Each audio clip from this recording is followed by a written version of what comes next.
besarnos piel con piel. Hoy quiero que te sientas mi mujer una y otra vez. Tu piel es dulce como la miel y sabes que él no la merece. Hoy tengo que hacerte mi mujer y lo sé muy bien. Ven, vamos a acercarnos para ver cómo es. Que todo de rosa con piel. Hoy quiero que te sientas mi mujer una y otra vez. Tu piel es dulce como la miel y sabes que él no la merece. Hoy tengo que hacerte mi mujer y lo sé muy bien. Lo sé muy bien, bebé. Real man. Night Dreams Talk Radio, After Dark, wants to give a big shout out to all the truckers that listen to our show. From our compound, from the West Coast to the East Coast to worldwide, both on the internet and terrestrial radio, you're listening to Gary Anderson on Night Dreams Talk Radio, After Dark. And here I am, After Dark. Well, I hope everybody had a great, Halloween. I know that I had a very joyful Halloween talking to my good friend James Critchbaum and Sam Ritchie. We had a good show last night just talking, and I just love talking. But, one thing I will say this. We didn't have anybody come and knock on our door last night. Here I had 8 pounds of all kinds of candy for the kids. And now I'm looking at it, and one of my other kids, adult kids, they said, "No, Dad, you lost a lot of weight. You're not going to eat that. I know you. You're going to eat 8 pounds of candy in 2 days." You know what? He was probably right. Well, James, how are you doing tonight, my friend? I am doing magnificent, Mr. Gary. How about yourself? Oh, I always do good. Why not? That's better than doing bad, That's you know what? It is what you make it. So it's a choice. So I choose to be positive, and nothing you can do to change that. Dang it. Well, you know what? In Iowa, a pig, wins the world's record for doing 13 tricks in 1 minute. So I guess the previous record was by Arnold with 12. Probably, but I feel really bad because I had my wife. We got company coming over for dinner on Sunday, and I said, "You know what?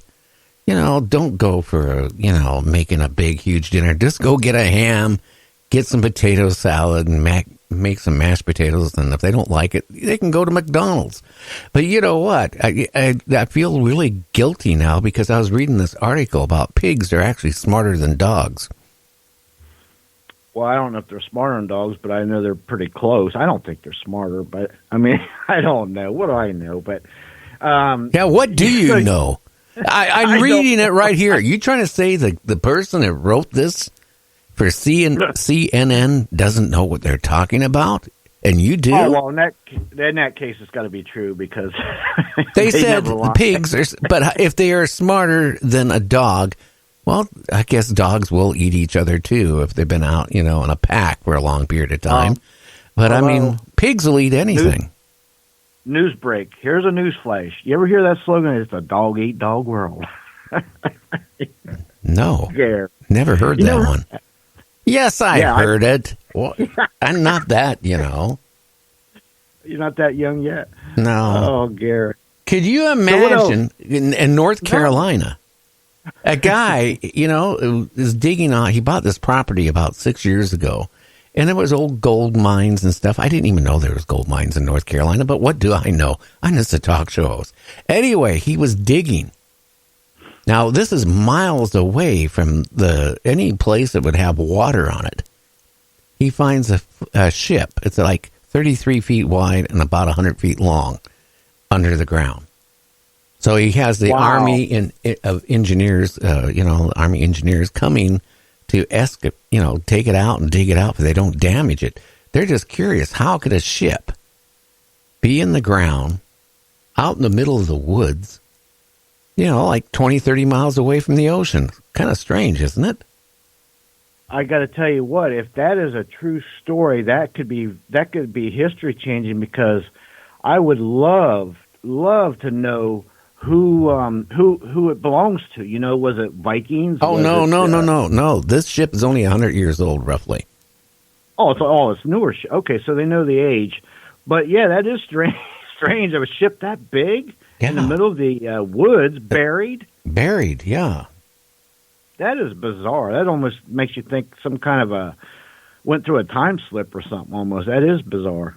Well, I think it is. I mean, I don't know. Maybe somebody was, building a ship there, but they said it was a seagoing ship. So, well, what can I say? Again, CNN. Again, it's all fake news according to our government.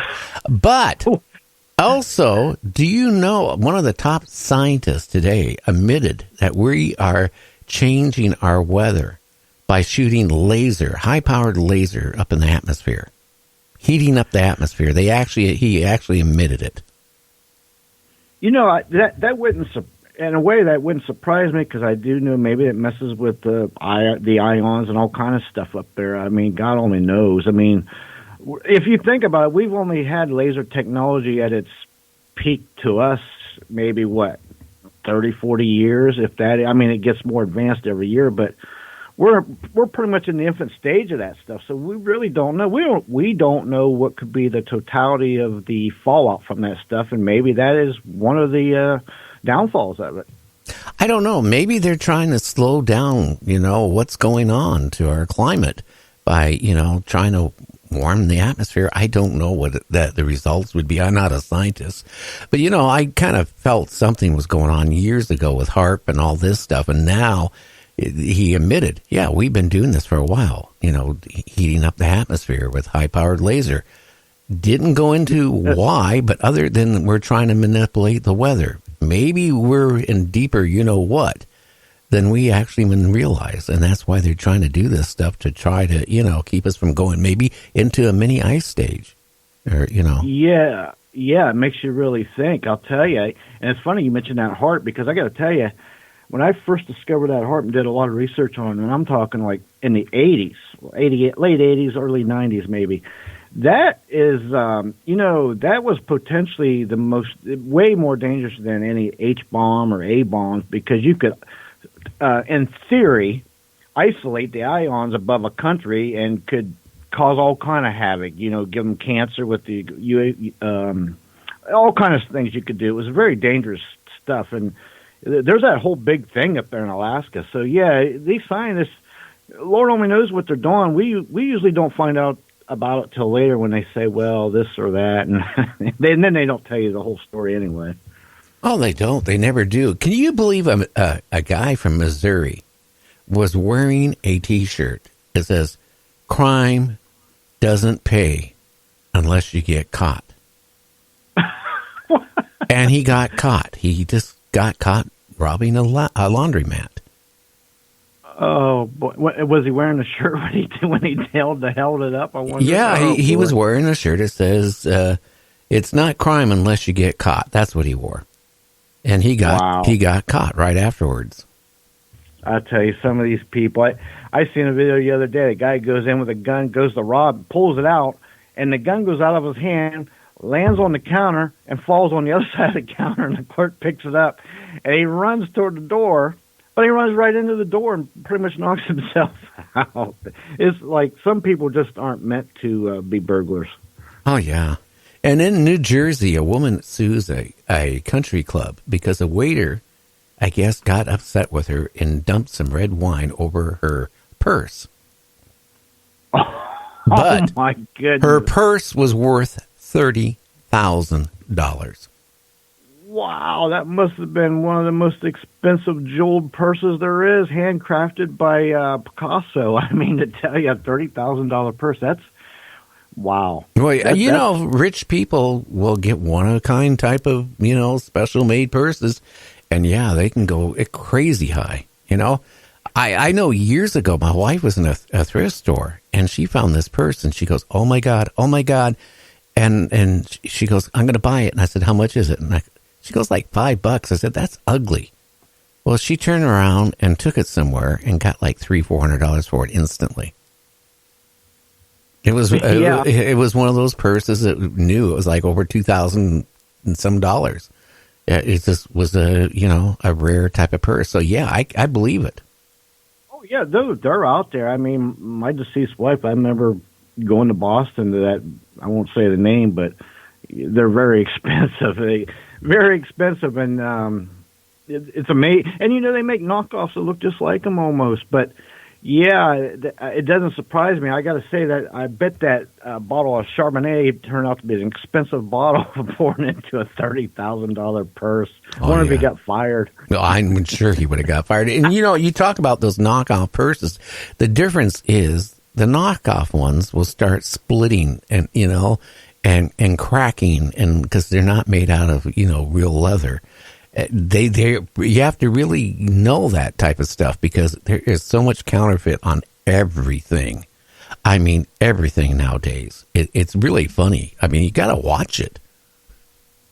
Yeah, I remember going to the flea market. They would have them all lined up. They look identical, but yeah, it kind of gives me flashbacks of the belt we was talking about the other night. I buy a belt at a certain place that's ends in a mart, and yeah, it's leather, but then in 2 months' time, yeah, that one. In 2 months' time, the leather falls off, and these little strings, and there's a piece of cardboard in between it. They didn't lie. They did not lie to you. It said leather. It didn't say the whole thing was made out of leather. It said genuine, leather, right? The thing is, they are so good at shaving that leather so thin. I'm talking thinner than a piece of writing tablet paper. That's how thin they shave it. And out a piece of leather, how many belts they can make. And then they put cardboard in the middle. So I'm you think you. Even I went out and bought this belt, okay? And it was 100% leather. And it was. But the thing, I'll tell you what, after about a month, it kind of weird. It started curling and doing all this other stuff. And it turned out to be, remember I told you about what they do in China? Yeah. Oh, yeah. It was one of that. It was not tanned right. So the thing was actually starting to disintegrate. And also, it was funny because I'd be out, outside, and I'd be, riding my motorcycle, and I get sweaty, and I kept smelling like, gee, did I pee myself? I smell urine really strong.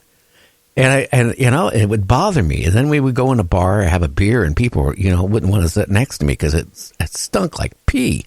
Well, what it is that in China, a lot of the sweatshops, they encourage. In fact, they make their employees pee in a big thing, and they use urine to tan the leather because it's the cheapest process to do it. They are some efficient people, aren't they? And then they pass on their vast technologies to us to wear. You got to appreciate that. Yeah, and the problem is if it gets damp, that urine smell all of a sudden appears back, and then when it dries again, it goes away. So the whole thing is don't get sweaty and don't get wet. But you have to look at China's pretty good of everything. I mean, they take their prisoners in prison, the ones they condemn to death.